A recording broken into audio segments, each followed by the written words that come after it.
வாழ்க வளத்துடன். நான் உங்கள் அக்குப்பஞ்சர் தெரபிஸ்ட் தேவா பேசுகிறேன். இன்றைக்கி நம்ம பார்க்க போகிறது பீச். 3வது மலர் மருந்து பீச். இந்த மலர் மருந்து யாருக்கு தேவைப்படும் பார்த்திங்கன்னா, எல்லா விஷயத்துலையுமே சட்ட ஒழுங்கு எதிர்பார்க்குறவங்க, அதாவது எல்லாமே கரெக்டாக இருக்கணும் அப்படின்னு நினைக்கிறவங்க, அடுத்தவங்களும் அந்த கரெக்டாக செய்யணும், ஒழுங்காக இருக்கணும், சட்டத்தில் என்ன இருக்கோ அது நடக்கணும், சட்ட ஒழுங்கு எதிர்பார்க்குறவங்க பார்த்திங்கன்னா, இவங்க ஒழுங்காக இருக்காங்களோ இல்லையோ அடுத்தவங்க இவங்களுக்கு ஒழுங்காக இருக்கணும், அடுத்தவங்க கரெக்டாக இருக்கணும் அப்படின்னு நினைப்பாங்க. இவங்க பார்த்திங்கன்னா, இவங்க இருக்கிற வீட்டில் கிச்சன்லாம் க்ளீனாக இருக்கும், எடுத்த பொருளை எடுத்த இடத்துல வைக்கணும் அப்படின்னு சொல்லுவாங்க.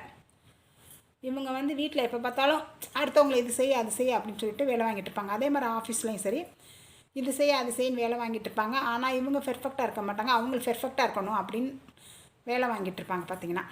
அதனால் இவங்களுக்கு வீட்லேயும் இருக்கவங்களுக்கு இவங்களுக்கு பிடிக்காது, ஆஃபீஸ்லேயும் இவங்களுக்கு பிடிக்காது. இவங்களுக்கு நண்பர்கள் குறைவாக இருப்பாங்க, நண்பர்களே இருக்க மாட்டாங்க. அப்படி இருந்தால் 1-2 எண்ணிக்கையில் இருப்பாங்க பார்த்திங்கன்னா. இவங்க பார்த்திங்கன்னா அடுத்தவங்கள்ட்ட இருக்க நல்லதாக அவங்க நல்லவங்களாக இருக்கணும் அப்படின்னு எதிர்பார்ப்பாங்க. மற்றவங்களாம் நல்லவங்களாக இருக்கணும் அப்படின்னு, இவங்க நல்லவங்களா இல்லையான்னு தெரியாது, ஆனால் மற்றவங்களாம் நல்லவங்களாக இருக்கணும் அப்படின்னு எதிர்பார்ப்பாங்க பார்த்திங்கன்னா. இவங்க இந்த பீச் மலர் மருந்து எடுத்துக்கும் போது இவங்களும் பெர்ஃபெக்டாகி அடுத்தவங்களையும் பெர்ஃபெக்டாக ஆக்குவாங்க பார்த்திங்கன்னா. அதாவது நம்ம பெர்ஃபெக்டாக இருந்தால் தான் நம்ம சொல்கிற சொல் எடுபடும் அடுத்தவங்கள்ட்ட. இப்போ முகமது நபி என்ன செஞ்சார், ஒரு நாள் ஒரு அம்மா அவர்கிட்ட ஒரு குழந்தைய கூட்டிகிட்டு வராங்க. குழந்தைய கூட்டிகிட்டு அந்த குழந்தை மேலே கம்ப்ளைண்ட் சொல்கிறாங்க.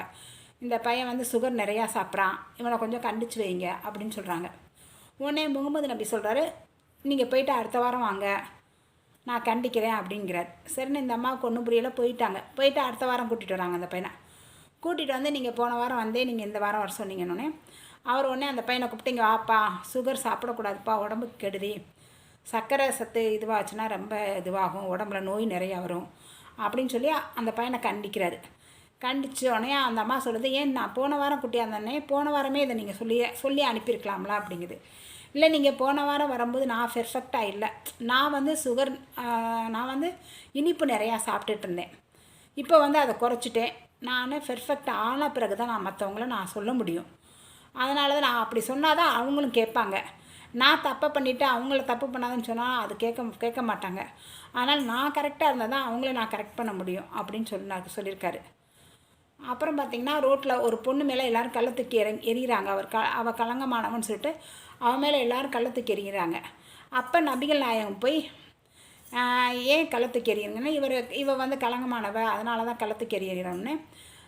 இவ களங்கமானது காரணம் இந்த உலகம்தான், நீங்கள் யாருமே தப்பு செய்யலை அப்படின்னு யாராவது ஒருத்தவங்க இருந்தீங்கன்னா அவங்க மட்டும் கள்ளத்துக்கு எறிங்க அப்படிங்கிறாரு.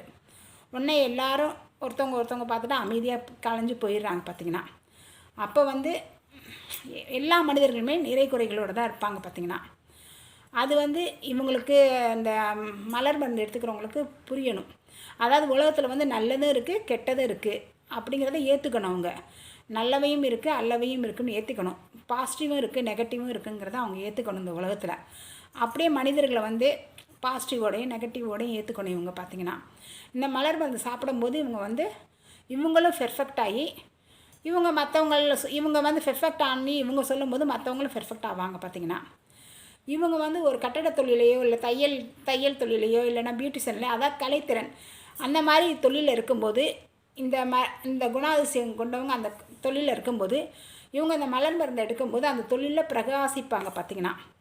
இவங்க தான் ஃபஸ்ட்டு இந்த கட்டடம் மாதிரி யாருமே கட்ட முடியாது அப்படிங்கிற மாதிரி அவங்க கட்டடக்கடை வல்லுநராக இருந்தால் இந்த மருந்து எடுத்துக்கும்போது இவங்கள மாதிரி கட்டடம் கட்ட முடியாது அப்படிங்கிற மாதிரி, இவங்கள மாதிரி தையல் தைக்க முடியாது, இவங்கள மாதிரி பியூட்டிஷன் இவங்கள மாதிரி ஒரு அழகு திறமை கொண்டாட முடியாது அப்படிங்கிற மாதிரிலாம் சொல்கிற அளவுக்கு இவங்க நல்லா திறமை உள்ளவங்களாக மாறிடுவாங்க பார்த்திங்கன்னா இந்த மலர் மருந்து எடுக்கும்போது.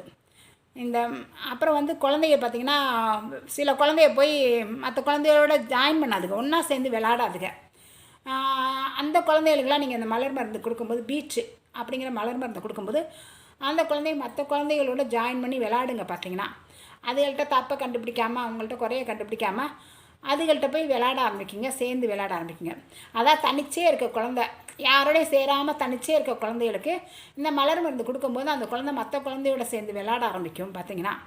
அந்த இயல்புலாம் அந்த குழந்தைக்கு வரும் பார்த்திங்கன்னா.